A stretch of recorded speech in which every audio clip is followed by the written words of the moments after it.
स्वागत करते हैं उनको कांग्रेस में वापस।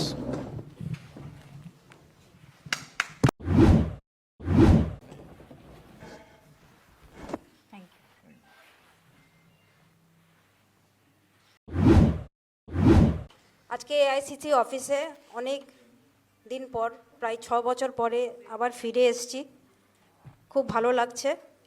এখানে আমাদের সঙ্গে জয়রাম রমেশজি, আমাদের খুব সিনিয়র লিডার, মীর সাহেব এখানে উপস্থিত আছেন। ওনাদেরকে আমি আন্তরিকতাভাবে ধন্যবাদ জানাই যে আমাকে আবার খুব ভালোবেসে ওনারা অ্যাকসেপ্ট করেছেন, পরিবারের মতো, পরিবারের একজন সদস্যর হিসেবে অ্যাকসেপ্ট করেছেন। এবং যে কথাটা ইশাদা বললেন, আমারও একই বক্তব্য যে আমরা একটা কংগ্রেসের পরিবার। আমি কয়েক বছর তৃণমূলে ছিলাম।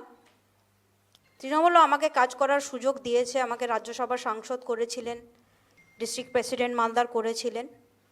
আমি আজকে তৃণমূল কংগ্রেস থেকে রিজাইন করেছি।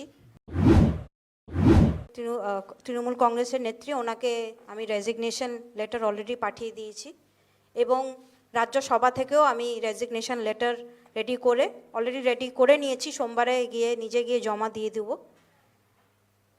আজকে আমি বিশেষ করে আমাদের কংগ্রেসের হাইকমান্ড, আমাদের নেত্রী সোনিয়াজি, আমাদের নেতা খার্গেজি, রাহুলজি, প্রিয়াঙ্কাজি, বেণুগোপালজি, এখানে মীর সাহেব, জয়রাম রমেশজি, শুভঙ্কর দা এবং ইশাদা, তাদের সকলকে ধন্যবাদ জানাই তাদের আশীর্বাদের জন্যে, তাদের সাপোর্টের জন্যে।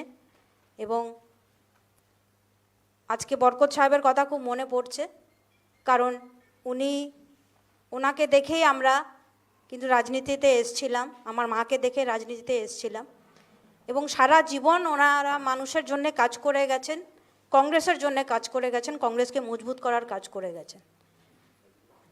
ইশাদা যে কথাটা বললেন, পরিবার হিসেবে বরকত সাহেবের লেগেসির হিসেবে আমরা এই সিদ্ধান্ত নিয়েছি যে আমাদের পরিবার আলাদাভাবে কাজ না করে একসঙ্গে আমরা কংগ্রেসকে মজবুত করার কাজ করব এবং বরকত সাহেবের লেগেসিকে মজবুত করার কাজ করব।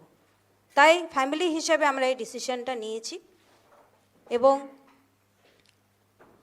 কংগ্রেস দল আমাকে যেভাবে দায়িত্ব দেবেন আমি সেইভাবে কাজ করার চেষ্টা করব।